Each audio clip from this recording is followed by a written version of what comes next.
What happens when a G7 nation looks the leader of the free world in the eye and quietly decides that threats are no longer a currency it accepts? We are witnessing the answer unfold in real time, not in Washington, but in the corridors of power in New Delhi. Breaking tonight, Canada's pursuit of strategic sovereignty has graduated from rhetoric to irreversible action. While the White House issued ultimatums, India didn't hesitate. They committed. The tectonic plates of North American diplomacy are shifting this evening. President Trump had drawn a red line, threatening a punishing 100% tariff regime if Ottawa dared to finalize trade agreements with Beijing. The expectation in Washington was capitulation. But instead of retreating, the Canadian government accelerated its timeline, pivoting sharply toward the world's fastest-growing major democracy. What Mark Carney is preparing to sign in New Delhi this coming March will fundamentally dismantle the assumption that Canada is a prisoner of American geography. Wall Street analysts predicted an apology. They predicted a cancellation of the China framework and a return to the quiet, compliant diplomacy of the past. They were categorically wrong. Last weekend, Desh Patnaik, India's High Commissioner to Canada, delivered a message that should send a chill through anyone banking on Canadian subservience. He confirmed that Mark Carney will be in India for the first week of March to sign binding agreements on uranium, critical minerals, and artificial intelligence. This is not a courtesy call. It is a declaration that the era of intimidation is over, and it reveals exactly why a new coalition of middle powers is rising to reshape global trade, while American threats slowly lose their potency. To understand the gravity of this moment, we must connect 2 points in time: Carney's address at Davos in January 2026 and this upcoming mission to India in March. Between these 2 dates, Canadian foreign policy has undergone a metamorphosis.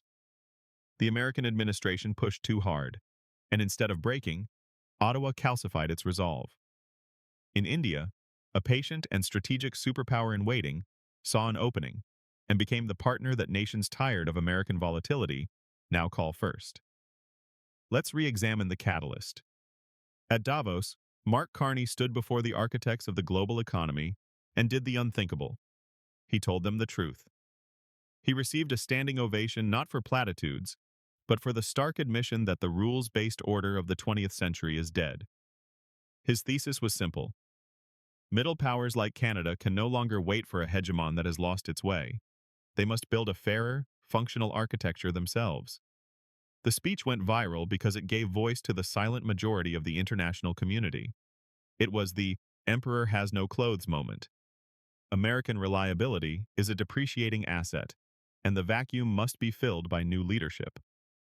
48 hours after that manifesto, Canada proved it wasn't just talk.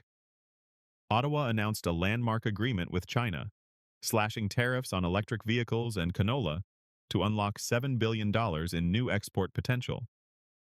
The objective was explicitly stated: to double non-U.S. exports within 10 years. The reaction from Mar-a-Lago was immediate.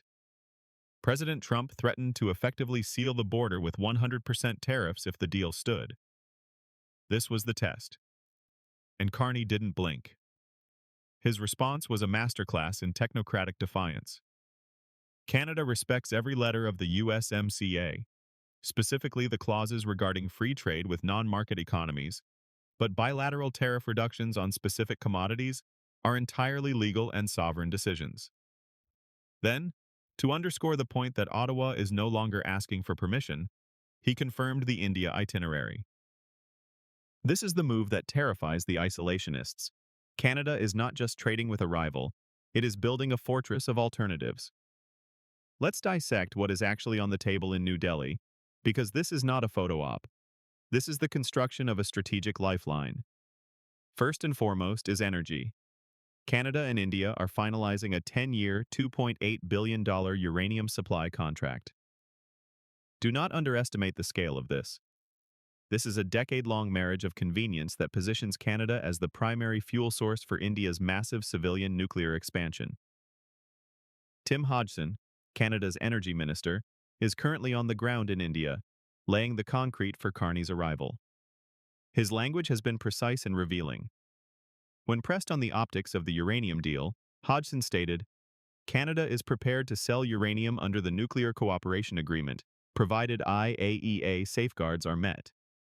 He continued, "We recognize India as a major nuclear power, with ambitious plans for civilian energy growth. In diplomatic terms, this is Canada seeing a massive growth curve and planting its flag at the start of it. But uranium is merely the handshake. High Commissioner Patnick confirmed that the March dossier includes agreements on oil and gas, environmental technology, quantum computing, and educational exchange. Between Hodgson's preparatory work and the Prime Minister's visit, the two nations will unveil a comprehensive energy and mining framework with liquefied natural gas, LNG, and critical minerals taking center stage. Hodgson's rationale was blunt. We need to focus on economies that are large and growing. India squarely falls into that category. Large and growing. Memorize those words. They are the Rosetta Stone of the Carney Doctrine. While Washington governs through threats and contraction, Ottawa is governing through math and expansion. One strategy relies on fear, the other relies on GDP forecast. There is a subtext here that makes this pivot even more impressive. Carney isn't just opening new doors, he is unbolting ones that were welded shut. In 2023, Justin Trudeau leveled an accusation that froze Canada-India relations in absolute zero, alleging Indian government involvement in the assassination of Hardeep Singh Nijjar on Canadian soil. Diplomatic channels went dark. Trade talks died. Carney inherited this wreckage and immediately began a salvage operation. He invited Prime Minister Narendra Modi to the G7 personally. He dispatched his ministers to New Delhi to rebuild trust brick by brick. We now expect India's Commerce Minister Piyush Goyal and Finance Minister Nirmala Sitharaman in Ottawa imminently. Even more significantly, India's National Security Advisor is scheduled for a visit next month to resume intelligence sharing. Regarding the Nijjar case, Patnick offered a pragmatic off-ramp. The legal process in Canada is ongoing, and if evidence implicates Indian nationals, New Delhi will act. This is the sound of adults re-entering the room.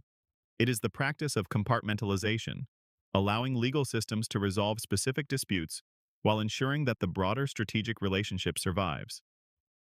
Contrast this with the current American approach, where a single disagreement over milk or steel can trigger total economic warfare. It is the difference between building a coalition and burning a bridge.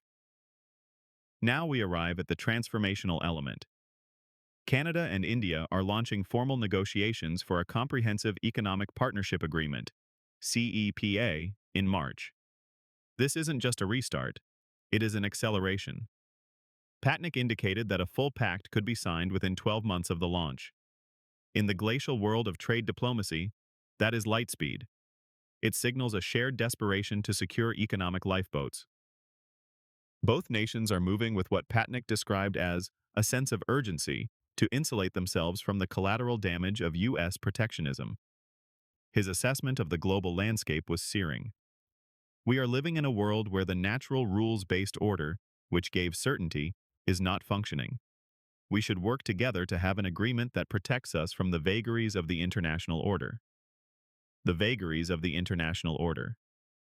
That is the polite, diplomatic euphemism for American chaos. The solution isn't to plead with Washington for stability, it is to construct a parallel stability with other rational actors. India understands this implicitly, which is why they are simultaneously closing a free trade deal with the European Union. New Delhi is building a network of highways that bypass the American toll booth, and Canada is merging onto that same road. Step back and look at the mosaic Carney is assembling. The strategy is identical across every frontier. With China, slash specific tariffs, unlock $7 billion, respect USMCA boundaries, maximize bilateral gain. With India, lock in a decade of energy supply, formalize critical mineral chains, launch comprehensive trade talks, reset the diplomatic hard drive. With Australia, Carney is scheduled to address their parliament in March, cementing another pillar of the Middle Power Alliance. The algorithm is consistent. Identify high-growth economies. Offer Canadian resources and institutional stability. Build 10-year supply relationships. codify them in treaties. Repeat, this is not opportunistic. It is the systematic construction of a post-dependency framework for Canadian prosperity. When Carney speaks of doubling non-US exports, he isn't offering a slogan. He is building the logistical architecture to make it a mathematical inevitability. And the brilliance lies in the legality. Every single move is compliant with existing treaties. Trump can threaten fire and fury, but Canada is not violating its obligations. It is simply diversifying its portfolio. What is the American countermove? Blow up the USMCA? That devastates American manufacturing as much as Canadian. Apply tariffs anyway? Canada retaliates, American consumers face inflation, and Canadian goods simply flow east instead of south. Carney has created a position of leverage where American threats become increasingly hollow because Canadian alternatives are becoming increasingly physical. Let's be direct about the stakes. When the ink dries on those contracts in New Delhi this March, Canada is not just selling uranium. It is demonstrating proof of concept. It is proving that a G7 nation can pursue its strategic interests independently, that middle power coalitions can provide the economic security that Washington no longer guarantees, and that nations willing to lead are shaping the post-American reality. High Commissioner Patnick explicitly referenced Carney's Davos speech as the guiding framework for these negotiations. The vision has become policy. The rhetoric has become a contract. The uranium deal is worth $2.8 billion, but its symbolic value is incalculable. It represents India looking at Canada and deciding that Ottawa is a reliable partner for its most critical infrastructure for the next 10 years, regardless of who sits in the Oval Office. That is a vote of confidence in Canadian sovereignty. When other nations see India making that bet, when they see China signing tariff reductions, when they see Australia rolling out the red carpet, the calculation changes. The safe bet is no longer blind alignment with the United States. The safe bet is coalition with the Canadians, the quiet professionals who respect agreements, deliver resources, and don't conduct trade policy via social media tantrums. Canada faces a binary choice: return to the anxiety of dependency on an unreliable superpower, or build the coalitions Carney outlined in Davos. With every flight to New Delhi, every signature in Beijing, and every handshake in Canberra, the choice is becoming irreversible. Trump threatened consequences if Canada looked outward. Canada looked outward anyway. What happens when the threats stop working? The world stops listening. March will reveal just how serious Canada is about its own survival.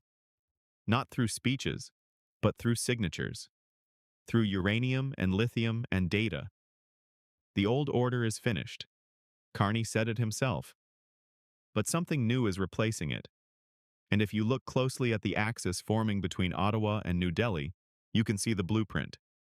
Canada is writing the manual for middle power independence in real time. The rest of the world is watching, and soon they will be following.